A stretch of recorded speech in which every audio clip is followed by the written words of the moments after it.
بھائی سوال پوچھ رہے ہیں کہ مصیبت انسان کی زندگی میں کیوں آتی ہے، تکلیف انسان کی زندگی میں کیوں آتی ہے، بے برکتی انسان کی زندگی میں کیوں آتی ہے، انسان کی زندگی تنگ کیوں ہو جاتی ہے، انسان کبھی کبھی بے روزگار بیٹھ جاتا ہے، انسان کبھی کبھی جھگڑا فساد دکھ تکلیف کی زندگی میں پریشان ہوتا ہے، آخر زندگی میں اس طرح کی تکالیف اور دکھ اور بے برکتی کیوں آتی ہے؟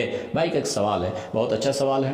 آئیے اس سلسلے میں اس کا جواب ہم قرآن سے دیکھ لیتے ہیں کہ قرآن میں اس کا جواب کیا دیا۔ آج سے 1442 سال پہلے ان سوالوں کا جواب قرآن نے دیا ہے۔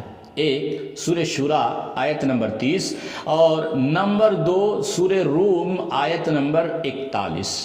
آپ کو موقع ملے آپ جا کے کھول کے پڑھ لیں، دیکھ لیں، اللہ تعالیٰ نے اس طرح کے سوالوں کا جواب دے چکے ہیں۔ سورہ شورى آیت نمبر 30 اللہ تعالیٰ فرماتے ہیں وَمَا أَصَابَكُم مِّن مُّصِيبَةٍ فَبِمَا كَسَبَتْ أَيْدِيكُمْ، جو بھی مصیبت انسان کی زندگی میں آتی ہے وہ ان کے برے اعمال کا نتیجہ ہے، گناہوں کا نتیجہ ہے۔ گناہ کے بعد ان کی زندگی میں دکھ، ان کی زندگی میں تکلیف، ان کی زندگی میں بے برکتی، ان کے زندگی، یہ سب بات میں نے پہلے بھی کہا تھا۔ اور درس کی ہی سلسلے میں بھائی نے جو سوال پوچھا ہے بہت مہم سوال پوچھا ہے، تو انسانی زندگی جو بے برکتی تکلیف اور ان کی زندگی میں کوئی بھی کٹھنائی یا کوئی بھی مصیبتیں آتی ہیں تو اللہ تعالیٰ اس کا جواب دے رہا ہے کہ ان کے گناہوں کا نتیجہ ہے، ان کے برے اعمال کا نتیجہ ہے۔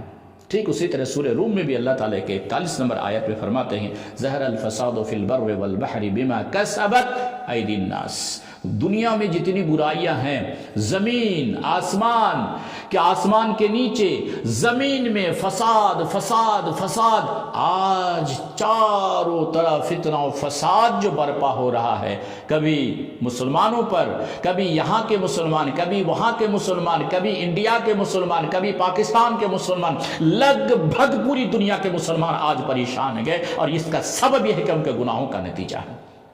یہی اللہ تعالیٰ نے فرمایا بما کسبت ایدی الناس، یہ ان کے ہاتھ کی برائیوں کی برائی ہے، ان کے برے اعمال کا نتیجہ ہے۔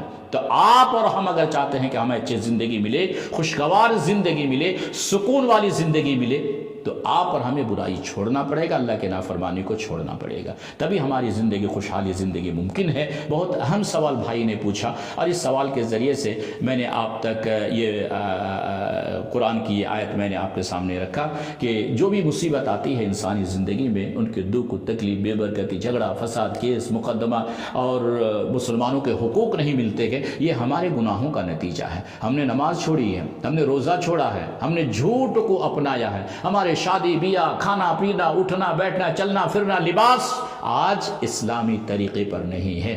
آج بال کاٹتے ہیں، دیکھتے ہیں مسلمان کے آج جو شباب نئی نسل کے لوگ ہیں جو بال کاٹتے ہیں، یہ بال کاٹنا اللہ کے رسول صلی اللہ علیہ وسلم نے حرام قرار دیا ہے۔ اس طرح کے بال کاٹنا، یہاں سے کاٹ رہے ہیں اور ادھر سے ہپی کاٹ پتہ نہیں کیسے چھوڑ رہے ہیں۔ میرے بھائیو یہ حرام ہے، یہ جائز نہیں ہے، اور یہ مسلمان اپنا رہے ہیں۔ لیکن مسجدیں دیکھو، مسجدیں خالی ویران پڑی ہوئی ہے۔ آج مسجدیں بنانا فخر سمجھتے ہیں، اور مسجد بڑی خوبصورت، ہر گاؤں میں ہر شہر میں بڑی سے بڑی مسجد اور خوبصورت مسجد، رنگ چنگ ایک دم ٹپ ٹاپ بنائے رکھے ہیں، لیکن نمازی سے مسجد بالکل خالی ہے۔ اللہ کے رسول صلی اللہ علیہ وسلم نے کیا فرمایا؟ لا تقوم الساعة حتى يتباهى الناس، تب تک قیامت نہیں آئے گی جب تک لوگ مسجد بنا کے فخر نہ شروع کر دے۔